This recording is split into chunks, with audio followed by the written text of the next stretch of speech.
we are going to start with this session, who is going to be chaired by Julia Grigoli. Julia is already with us, and I give you the floor. Julia, thank you very much. Okay, thank you, Francis. So good afternoon, everyone, and thank you for being here today at the Women and Diversity in Cycling session of the 10th International Travel Demand Management Symposium. I'm Julia Grigoli. I'm a transport planner with Sistra and also a researcher in the topic of gender and cycling with the Dublin Cycling Campaign. So I'm very excited to be chairing this session, which promises to be very interesting and thought-provoking. The session will explore the topic of gender and cycling, starting from the basic fact that transport systems and cycling facilities aren't gender neutral. We will see how constructed normative roles have an impact on how women experience cycling infrastructure and services in a different way compared to men, but also how gender influences different interaction within cycling clubs.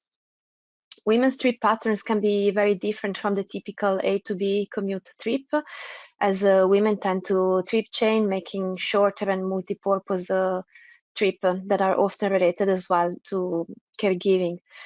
And these type of trips are often neglected in the transport planning practice.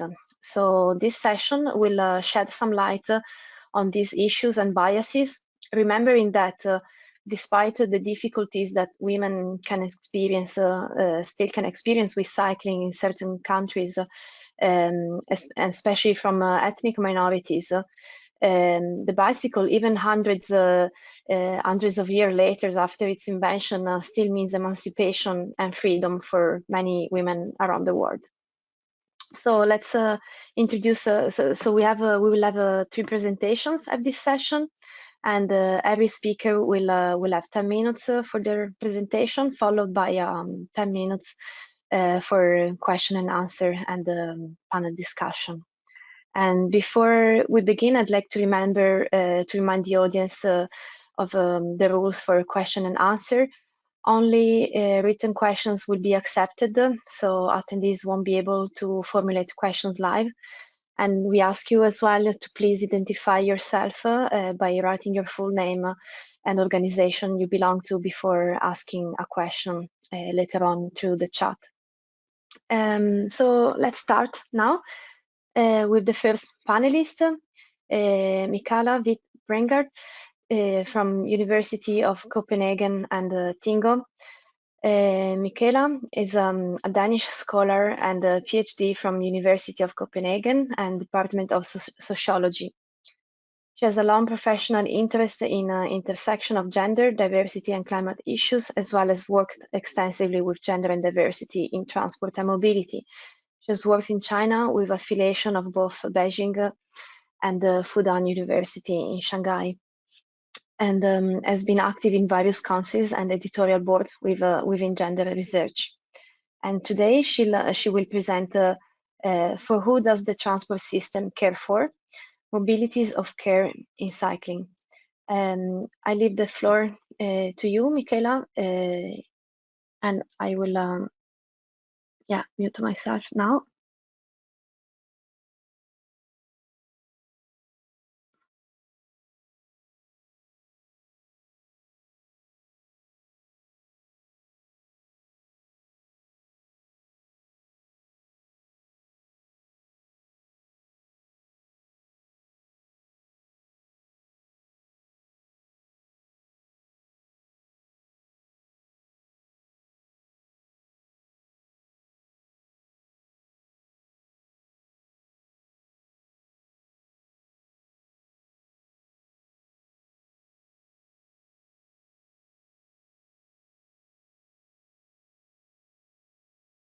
Can you hear me? Yeah, I can hear you now, Michala. Sorry, Thank you. couldn't. No. Okay, that's great. That's good. Okay, let me put it down. I can't show my webcam. Yeah. So it's working? Yes, it is. Yes, it is. Yes, I will present research that I have conducted together with my colleague Malin Henriksson from VTI in Sweden, and which we have done during the TInnGO project. And the title of my talk is "For whom does the transport system care? Mobilities of care in cycling."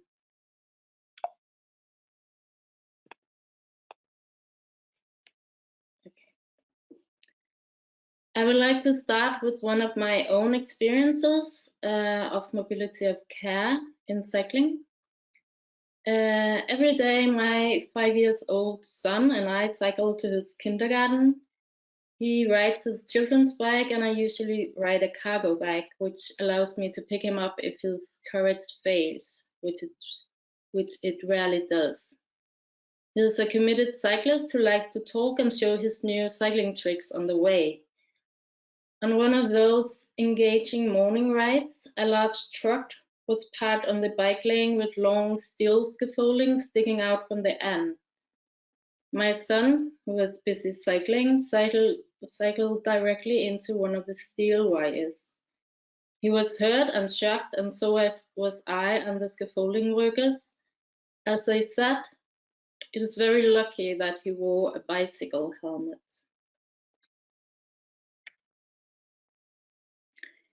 So mobility of care is a concept that comes from feminist geography, where scholars have defined mobility of care as the practice of escorting dependents, such as children, and household maintenance trips, for example, food shopping. One can wonder why we should care for care trips. There are several arguments.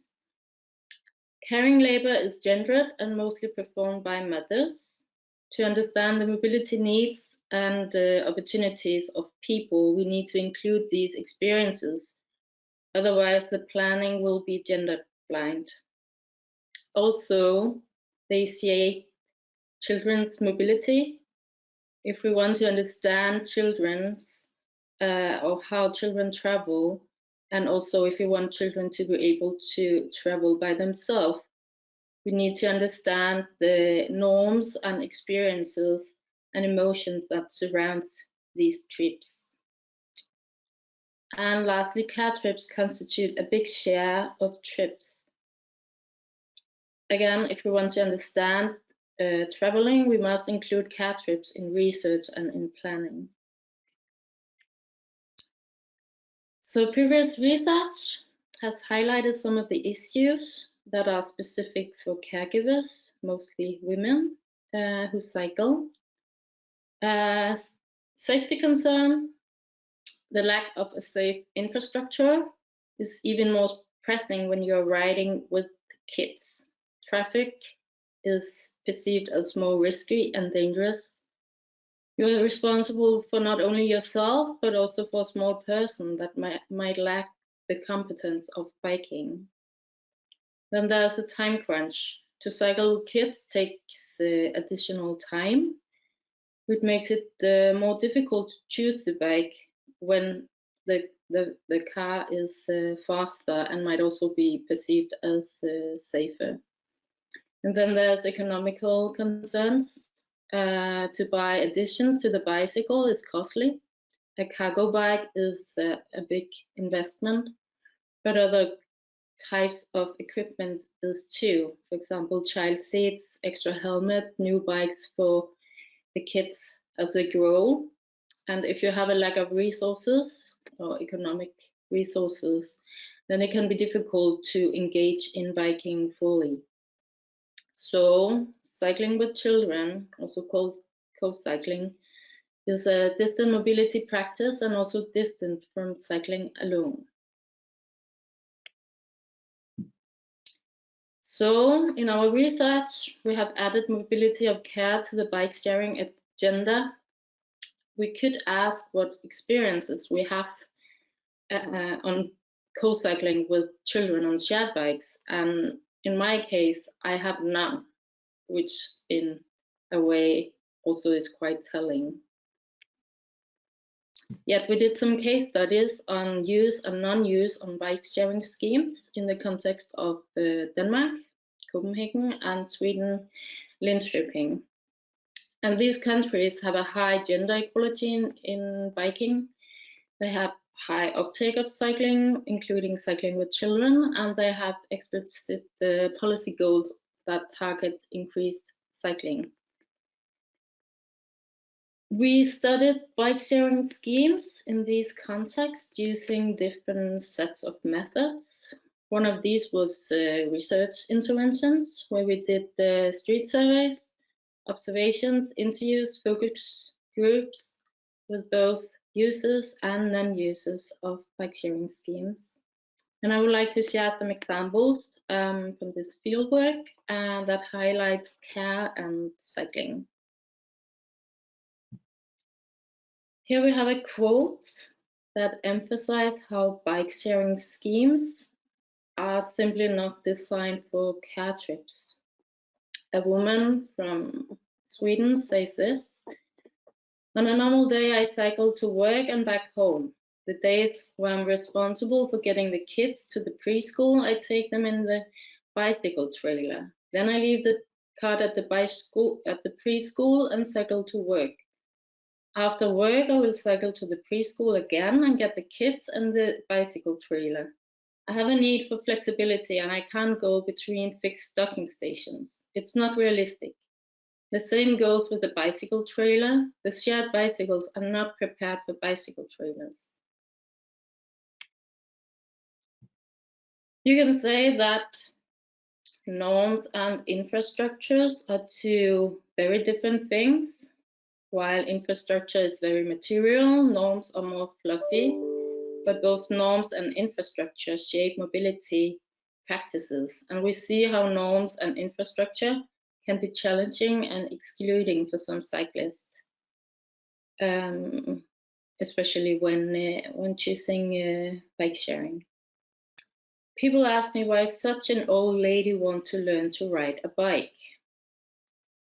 Another one said, "At Nørreport and Vesterport, it is really difficult. I don't dare to cycle there."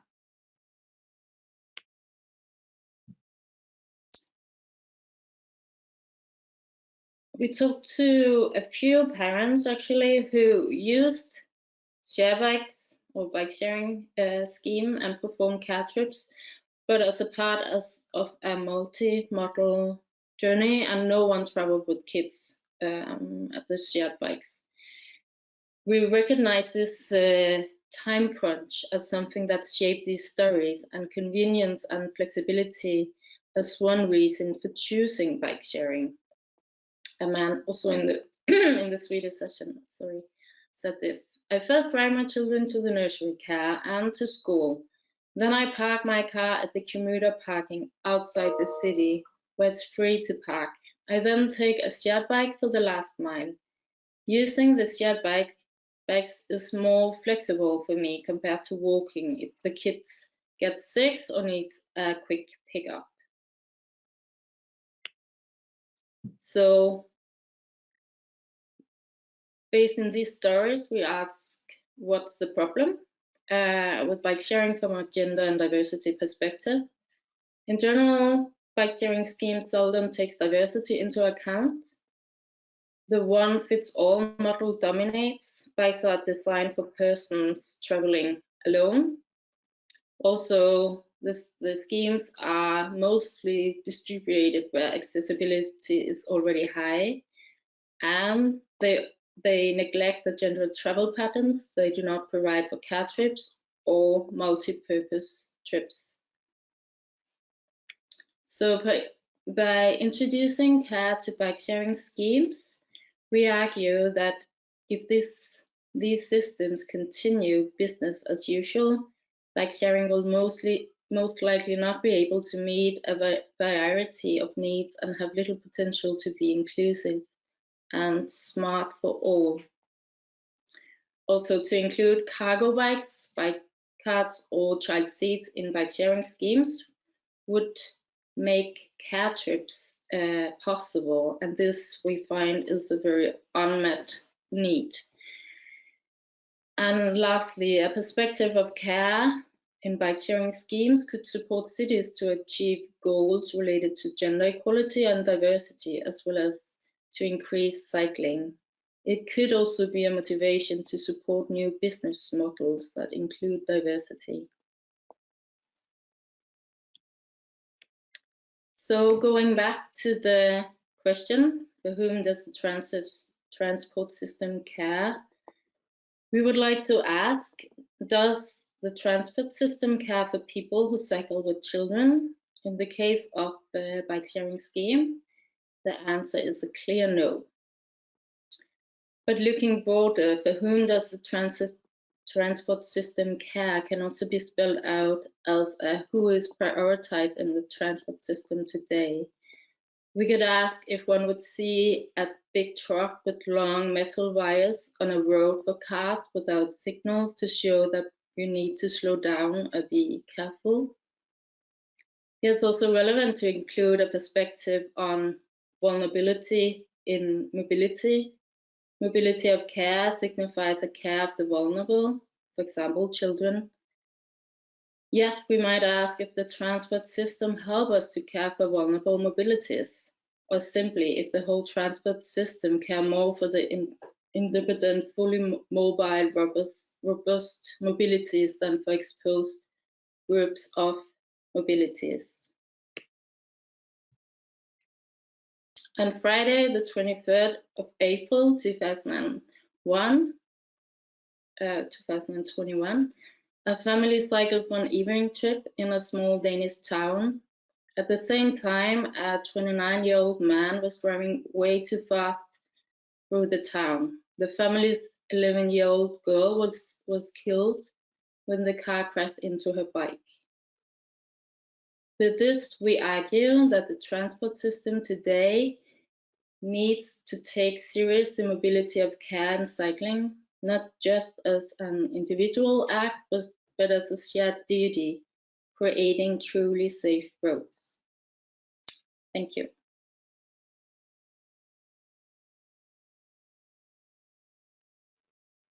Okay, thank you very much for this presentation, Michala. So yeah, all the question will be at the end. So we proceed now with the next speaker. So we have Isobel Duxfield from POLIS Network. Isobel completed her Master in Philosophy in Gender Studies at the University of Cambridge, where she researched gender and cycling. And Isobel works with the POLIS Gender Perspective in Mobility Task Force, bringing together local authorities, private operators, and mobility experts to shape in a practical methodical approach to shape sharing knowledge and best practices. She has also worked with British Cycling to explore issues surrounding gender and cycling. I leave you now the floor, and yeah, the title of her presentation is Female-Only Cycling Initiative, an Avenue for Gender Equal Mobility. Thank you. Hello, I hope you can hear me well. So as our chair said, I will be exploring female-only cycling initiatives and to explore if they are an avenue for gender equal mobility or if they are creating more segregated space and entrenching gender divides in cycling. So let's begin with why is this important? This presentation draws from, as the chair said, some of my research into female-only cycling clubs, and my research was exploring why women join female-only cycling clubs or mixed-sex cycling clubs. I interviewed men and women to ask their experiences about these spaces. And so I thought the reason that this is important is because we often begin our conversations about cycling, about the assumption that women don't want to ride. How can women be encouraged to ride? So this research was done in the UK, where actually, yes, so only a third of cyclists are women. Women count for a lot less of the cycling proportion than men, except I think that we do need to begin the conversation with a slightly different angle for a lot of people. And so kind of drawing from the previous presentation, which was also a qualitative study, that lots of these investigations into female cycling are very quantitative and focus mainly on the statistics and don't really get to the heart of why women do or do not cycle. And so my research was quite distinct because I looked at men and women, so to see how masculine and feminine spaces were created and how these identities co-constituted each other. And so, as I'm saying, that women's participation is pushed, but we need to understand the experiences of their cycling. So, in an attempt to promote women's cycling and other sustainable transport modes, lots of cities, NGOs, and even the cycling industry itself have established female-only cycling events. So we have so the UK's National Cyclist Organisation has female-only cycle rides. We have the Breeze Rides. We have individual cycling clubs across the UK, people like Velo Posse and several in Oxford and Cambridge and London, which is where this research was done. And these have been created as spaces for women to cycle and to ostensibly feel safe and encourage them to get on the bike. And so my key questions were, so how and why do women join all female cycling clubs? Why would they join a female cycling club over a mixed sex cycling club? What are the value of these spaces and do they have any shortcomings? And what is the role of the bicycle and cycle infrastructure in facilitating and inhibiting women's cycling? So what does the bike itself do? What does the cycling infrastructure do? What do bib shorts do for women and in cycling? So why is this critical? Because, you know, as we've seen, active travel is becoming cycling is increasingly popular, especially in the UK, and active travel is increasingly important for reducing our emissions. Yeah, issues do remain. So there, as we see here, 73% have never ridden a bike, some studies say, and women are still the subject of harassment on bikes, which is an issue I have researched quite a lot. About women being harassed on bikes and in the street. So why the cycling club? Why is the cycling club a good place to start by looking at cycling? So cycling clubs are becoming increasingly popular in the UK. So after the Olympics, lots of people join cycling clubs. These are recreational clubs for people who are into cycling already, who want to get into cycling, and they have been they're also a really lucrative customer base for sports companies. And so recently there's a lot of women-only cycling clubs in an attempt to encourage women into cycling. And so these women joining they range from semi-professionals to people who have never been on a bike before. And this is really important to look at these places because this is a conference bridging academia and public policy. And this is really useful arena to start at because sports are a critical arena for studying productions and reproductions of masculinity and femininity, as we see throughout this presentation. And it's a really good arena to see how women understand their own perceptions of femininity and how men understand maleness as well. So my key findings here were, so what I did was for 6 months, I interviewed women who have joined female-only cycling clubs, who have started female-only cycling clubs, who have also been involved in mixed-sex cycling clubs. I interviewed men as well who have done similar things. And I also joined a lot of these rides. It took a lot of effort to keep up with a lot of them. And I sought to understand, as I've said, why they joined and what they got out of it, and the ways they felt marginalised or did not feel marginalised in these spaces. So the things I found out were, so these starting rides, so Breeze rides, these are British cycling run rides where women have a chance to get involved in cycling. They're women only, run by women for women. So they're a good arena for women to start cycling, but women said that this was not where they were going to progress as a cyclist or take themselves to the next level, and they didn't necessarily feel like they were being made to feel equal as men, though they did value these arenas. So what we can learn from this is that yes, these females-only cycling arenas are really useful for getting women into it, but only for getting women into it. And if we're really to pursue equality, then we need to go beyond that. And I found that age was a real critical factor here. Women said that they didn't just want to join cycling clubs just because there were other women there. Many felt really marginalized. Many older women felt marginalized by younger women because they didn't necessarily feel an affinity with them just because they were other women. They felt that the industry itself was still marginalizing them. Things like bib shorts, which are all-in-one, where you have, it's an all-in-one outfit to wear for cycling. And they said, actually, well, I can't actually go to the toilet in this. There are no, believe it or not, only 1 or 2 organizations actually make women female bib shorts that women go to the toilet in. So they still felt marginalized. And for a lot of people, if they had not cycled in childhood, they felt they were still on a back burner. So actually, what was really important is to get women in right from the beginning, right from early stage life. And this is a few of the pictures that I took from the different rides I went on. So what are the repercussions of policy? Why is this important for our policymakers? Well, it's really important that policies must be used in conjunction with, as the previous speaker said, care, flexible working, campaigns around domestic roles. Lots of these women who joined rides said, I would love to go on more rides, but I can't because they take place on a Sunday morning and I have to look after my kids.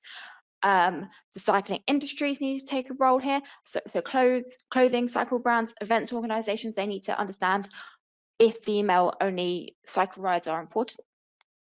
Bring in the men. Masculinity cannot be ignored. These men that I interviewed were key gatekeepers, and their understanding of whether these rides, whether these mixed-sex clubs and female-only clubs were inclusive or not was really important, whether they were going to be inclusive or not. And finally, so female-only cycle clubs are not necessarily inclusive spaces. You do need to do more. It's not enough just to say, here's a female-only cycling club, now all the women are going to feel included. It doesn't quite work like that. So how can we go further? As the chair said, I have talked about this with British Cycling, where we got a lot of clubs together to see what they could do. And these are the type of things that we came up with. And I think this is really important for policymakers in cities too, when they're thinking about this as well. So as we've looked at before, age is a really important factor. So encouraging women in older age to get into cycling means that female-only clubs may need to be specially catered for older women or middle-aged women or younger women. Maybe we should look more at age instead of gender. And places like Manchester are doing this really, really well. People like sus-trans. So we also need to look at other intersectional issues. So race, ethnicity, things like this. So as we know, lots of different religions have different stipulations in terms of mixing of genders. So we have like Bristol's Cycling Sisters. So these are Muslim women who organise cycling. There are refugee cycling groups.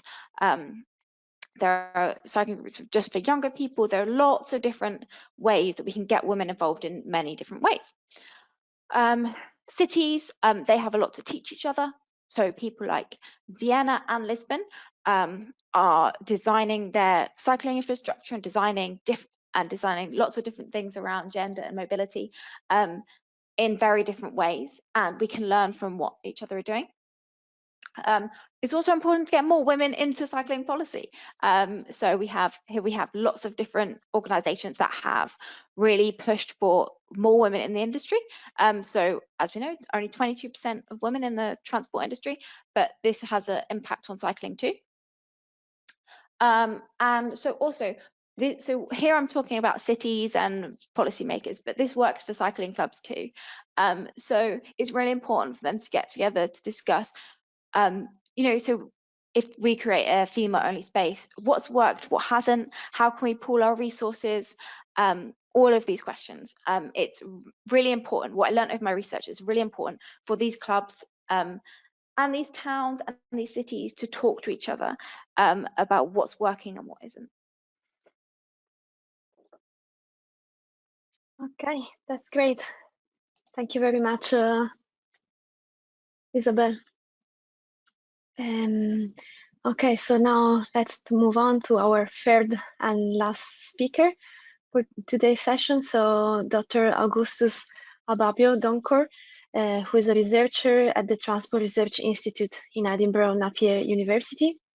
And he has a PhD degrees in travel behavior modeling. And Augustus was also senior engineer at the Department of Urban Roads in Ghana until 2016.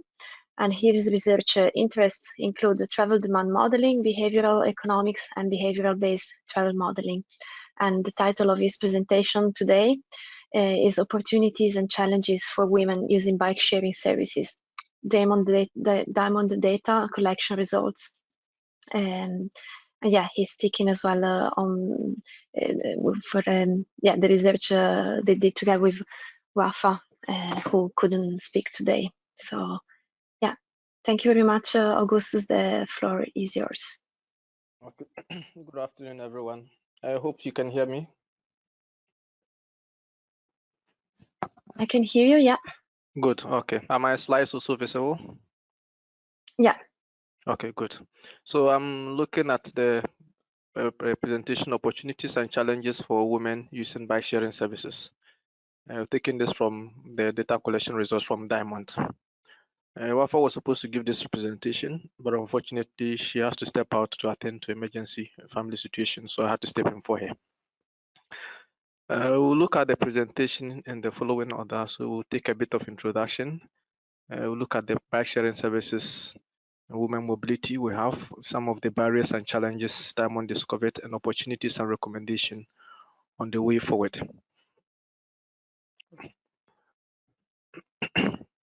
Good. A lot of speakers have spoken about bike sharing services already, and so we know in terms of the mobility patterns and trips people make, gender plays a significant role in mobility.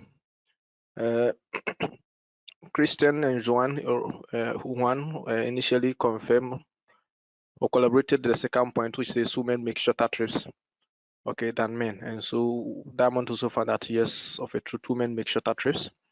We say most of these trips can make use of public transport because of the short nature and the pattern of women trips, make public transport usage at times very time consuming and not much convenient.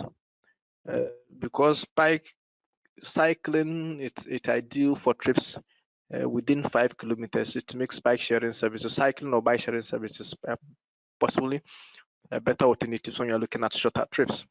And so we thought, yes, it would have been better option for women, but there are some challenges, obviously, that are making it difficult for men to use it fully. We say we have gender issues in society, and the gender or the constructive normative norms in society and the rules about the gender also creates a significant difference and challenge for mobility.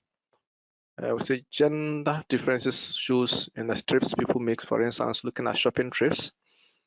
People who travel with kids, mostly women do, visiting the GP, school trips, work trips, and leisure or recreation. These are trips that you could use bicycle sharing, but gender also plays a role in these trips.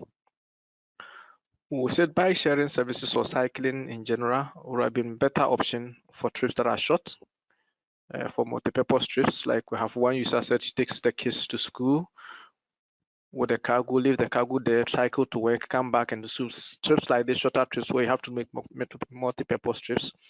Bike sharing services becomes a better options for cycling. We say when we have trips within the outskirts, most of the trips coming inside the city center, usually you can get trips, public transport that moves into the city center. In the outskirts, usually the frequencies of the public transport services becomes problematic, and so at the places a bus moves 1 hour before another bus moves, or in some cases 30 minutes, and so the frequency becomes problematic. But if we have good quality bicycle sharing services within the outskirts, it makes it easy to just move from one point of the outskirt to another quite easily. So with the current system, it's good for leisure or recreation, and so I want to just cycle for leisure purposes. Yes, it's good using the services we have currently. Or for recreational purposes, so a tourist just travel to town and just want to get a bike to move around. The current system we have, we say, are good for such purposes. But when you have to look at shopping trips, we say it doesn't adequately support them because most of the bikes do not adequately have sufficient carrying basket to support shopping. They are also not convenient for multi-purpose or multi-stop strips. They do not support strips involving children because most of them do not have child seat or provision to travel with a child or cycle with a child. And they do not also support strips within the outskirts because you don't have a lot of stations in the outskirts of the cities. Some of the challenges that we found from Diamond was it from the survey, from the data collections and for analysis. Look, the bike sharing services becomes problematic for the users because in most cases you get to the stations and they do not have enough bikes, or the stations do not even have a bike at all. So you walk to the station to get a bike, you get there and there is no bike to take. We have infrastructure limitations where we don't have enough cycle lanes, we don't have safe cycle lanes, then we have lack of appropriate equipment, we have safety concerns. For instance, if you look at this, sorry, one of the issues has to do with empty. Okay, also take your bike at the back docking station. So you get to a station, there are times where users says you check on your app, there's a bike at the station, you walk to the station, just realize so there is no bike there. And so you have walked in vain and you have to just walk away or just go and look for another means of traveling. We have this image on the right from Edinburgh, using Edinburgh Just Eat bikes, where the one numbers in green dots shows at the station how many bikes, okay, parking slot or docking point they have, so the number of bikes that can be available. Now there are times where you get to the time, a certain time of the day, where at the station there will be no bike at all, and so if you are not careful, you walk to the bike and get there and there is no bike and you just have to walk away, which is very discouraging if you want to depend on it, because then it becomes not reliable at all times if you want to depend on it.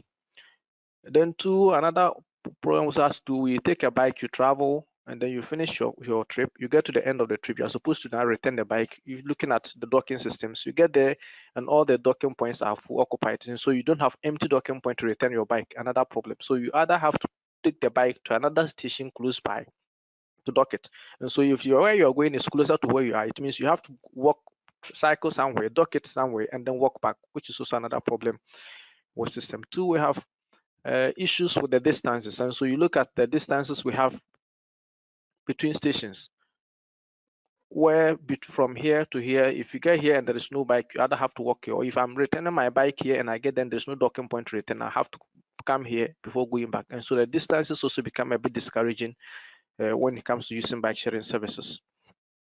Then we have some of the challenges. We have the one I talk about, the empty docking station. So you get here and all the docking stations are full, and if they are full and you can't return your bike, you can't dock your bike, it means you have to take your bike somewhere else, and so you are finishing your course or your trip, but then you can't return the bike, and once you haven't returned your bike, you haven't ended your trip. You have lack of child seat, where most of the bikes do not have child seat, or the carry bikes that they had are other small and do not support shopping. Then from some of the opportunities or recommendations we had, realize that yes, they are convenient from the user's perspective. Riding and cycling is a convenient way of traveling. Users suggest it gives freedom and comfort and satisfaction if you are cycling. We have one user, okay, from my interview who said, look, I remember the freedom when I finally took the plunge and seeing Paris from another perspective. It's really a mode of transport that brings lots of joy. The feeling of being free when you cycle really offers huge freedom. It's great for me. It means being rid of all restrictions. And so in terms of opportunities, women think yes, it's better when you cycle, but then there are challenges that limit some of these things. And we're looking at how some of these challenges could be addressed. For instance, from our data collection, we have three legs of it. We have one where we had this regression analysis. We have where we use the AHP and then a Bayesian network, and then another leg where we did interviews and the results coming from them. Here we had that the perception of safety plays a role, and so one of the aspects has to do with lowering traffic speed on shared bicycle and car lanes that could help reduce the risk, the perception of risk or safety, and people might use the services more.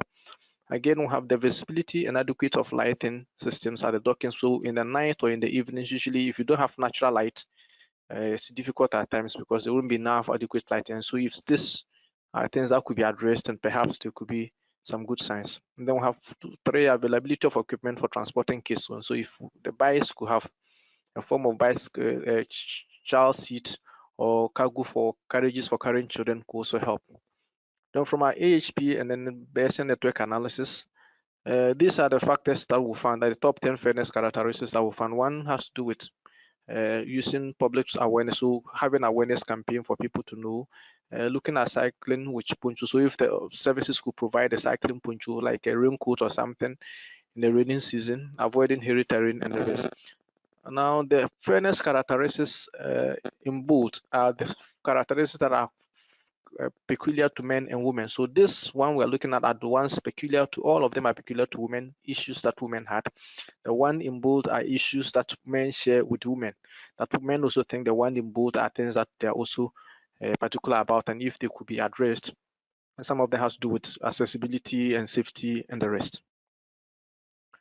From our interviews, we also come across some of the recommendations and issues users raise. Some of them has to do with the designs of the bike. If the bike could be unisex enough. Some suggesting installation of mirrors or having a broader seat, because some of them suggest the seats are usually narrow for especially people that are of plus size or more. Then we have the cultural constraints where for shopping purposes, some might need carry baskets that are a little bigger than what we have. The provision of child seat for parents who want to travel or cycle with their kids, and there's a campaign. Then we have safety aspects, which deal with if there could be provision of helmets, because one of the issues and the challenges one of the users is at times you want to cycle, you move from your home with your helmet, you get to the docking station, there is no bike.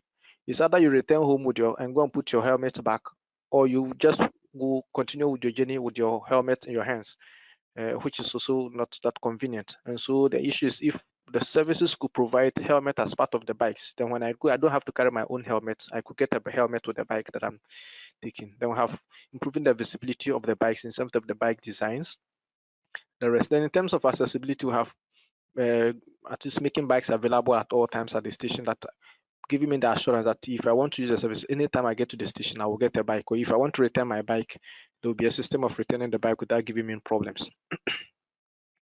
And so we'll look at some of them, like traveling with kids. And we have at least currently there are systems, or we have services that are providing some of these facilities, where some have carry baskets where you can cycle for shopping. Some have seats where you can carry your children or cycle with your children. Some of them could actually be retrofitted on the existing systems, and so these are things that could be done to help. Here we have a cargo where you can cycle with more than 3 or 4 kids in that cargo, and so there are things and systems that, if could be implemented, could help at least address some of the issues that some of the women are having. Then to have issue with the docking system, where you get there and then you can't return your bike because the place is full, and so you just have to park your bike somewhere. And if you can't park it means you have to take it to another docking station where you can get an empty dock, which is an issue. But if this could be replaced with a dockless system, where the systems are geo-referenced and then you can send your bike, you don't necessarily have to dock it. And so if there's no docking point, that's not a problem. You can dock it and you just return it, and then that's free. Then to here, we'll look at where if the cycles could provide a helmet as part of the bike. And so the helmet will be locked to the bike. And so I can just rent the bike and get the helmet at the same time. I don't have to carry my helmet from home all the time. And one, sorry, in terms of safety, like if they could improve, at least a design to improve the visibility of the bikes. Make sure if you're cycling on the road, at least the road users or the cars can see you quite easily. Then again, we'll look at in terms of safety and infrastructure, if we could get separate or segregated bicycle lanes and lanes that are shared between bikes and cars, if there could be a speed reduction, a 20 or 30 miles per hour routes to make sure it's safe for women to cycle, and then or having a separate lanes to improve the perception of safety and encourage more women from cycling. I think with this I will end. Thank you. Okay, thank you very much, Augustus. That was very interesting. I see that we don't have a question from the public yet. Can I ask if all panelists turn on their webcam now, maybe?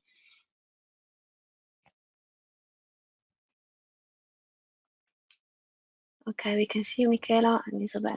Okay, great. I will turn on mine as well. Okay, since we don't have questions from the audience at the moment, is there any question you would like to ask to each other? Or I actually have a question myself first for Augustus. Which city the data collection involved? I was curious to know in which cities the data you presented relate to. Is that question directed to me? Yeah.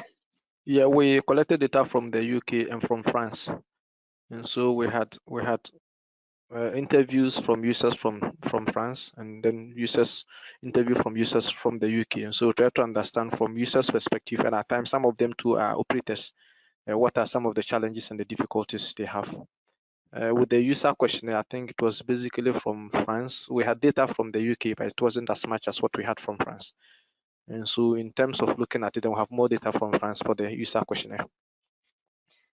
Okay, thanks for that. Because yeah, I was noting the comment about the fact that bike sharing system have been deemed not useful for multi-purpose trip, and I was wondering what type of bike sharing there are in those cities. Because for example, here in Dublin, you can actually park the bike share scheme. The bicycles have actually a lock that you can use to park it safe if you needed to stop and then pick up again the same bicycle. So I was curious, maybe, probably, yeah, it's not the same in all cities. Maybe. Yeah, I think the issue with bike sharing has to do more with infrastructure, where you can get, because the issue we don't have in the UK, we don't have that continuity in the infrastructure. You can get to a place where you have good infrastructure, you can cycle comfortably. You get to a place you don't have, and so if you want to make a multi-purpose trip, possibly maybe for one part of the trip you might have a good infrastructure, you get to another point and you might not have a good infrastructure to cycle on. And one of the issue particularly with women has to do with the perception of safety when they are cycling with vehicles. So you could cycle on the road, all right, but once you don't have that confidence, so you don't feel that safe cycling with vehicles, then it means that discontinuity in the infrastructure become problematic when you want to do those multiple trips. Okay, thank you. Actually, I have a question for you as well, Isobel, about, I was thinking, what is your experience actually of knowledge sharing and of those best practices? You were saying at the end of your presentation that, yeah, it would be great, and I suppose it's one of the purpose of the POLIS Network. So yeah, I was wondering if you had any example of, yeah, knowledge sharing that works successfully, and what would you advise for cities where, yeah, the gender gap is still very high? Yeah, so the reason I have said that knowledge sharing is very important, obviously because I am coming from the perspective of POLIS Network, where what we do is we bring cities and regions and transport authorities together to share their experiences, their main challenges. And from this research, the reason I think it's super important in terms of female-only initiatives is that when I was doing this research and I was speaking to individual clubs and individual female-only organizations, they had no idea what others were doing. They didn't necessarily know the ways that others were organizing. They didn't know how they could join together, things like this. And then when we did the event with British Cycling, where we brought several different clubs together to talk in a workshop, it was really interesting to see them bounce ideas off each other. So the reason I think this is super important is because, as we've seen, actually me and Michala are coming from very different points of view. So as she said, across Europe, there are many different countries and many different cities have different ratios of female to male cyclists. And so the reason it's very important for us to talk to each other is that we're all at different stages, and we all have very different challenges, and are trialing very different solutions. And we won't know what's out there unless we talk to each other. Yeah. Okay, actually, we have a question here from Hilda from Christensen, and She says, great presentation. It seems as if there are lots of overlapping documentation and findings in various analyses. And yeah, definitely. How can the findings be implemented at various levels in Europe and regional and local? So maybe I don't know who wants to answer this question. Yeah, I think from DIAMOND's perspective, we have a toolbox that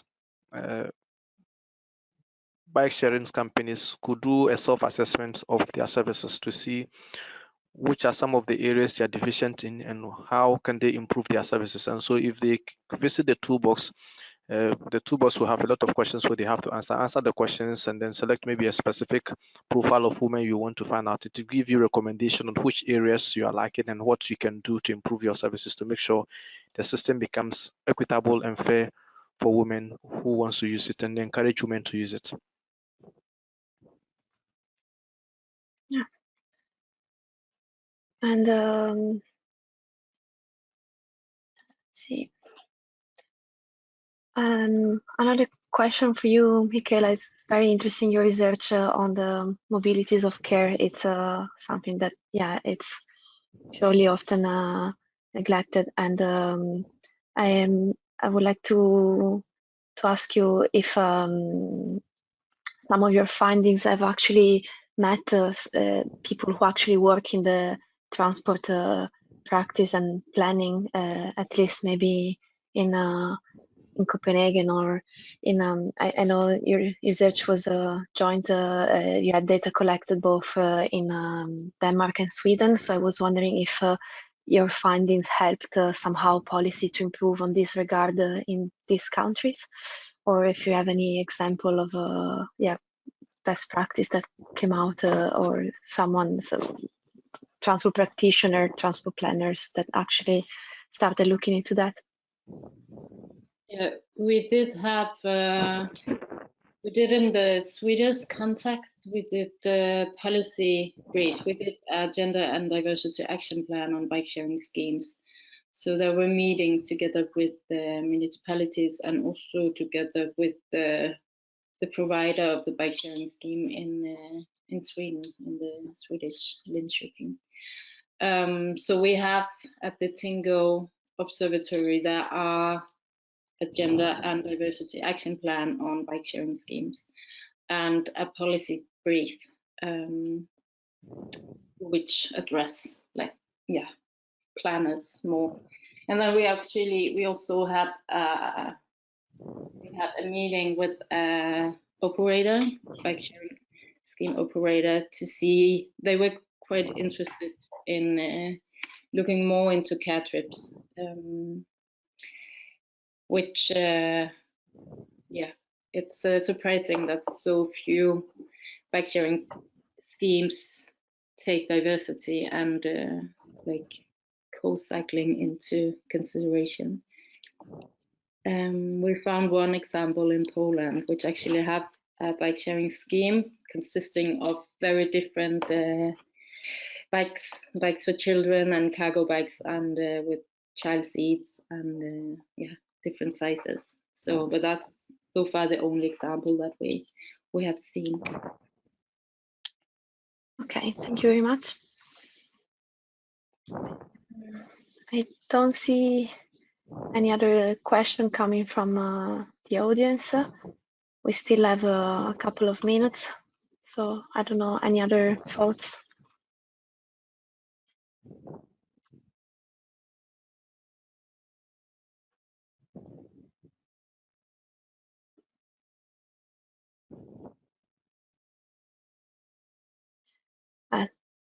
Okay, if nothing else is coming, I just would like to thank all our great speakers of this session once again. And yeah, Julia, thank you very much for sharing this interesting session. We are inviting the attendees and the speakers who are in the parallel session to join us again, because we are going to follow and to start with the closing remarks.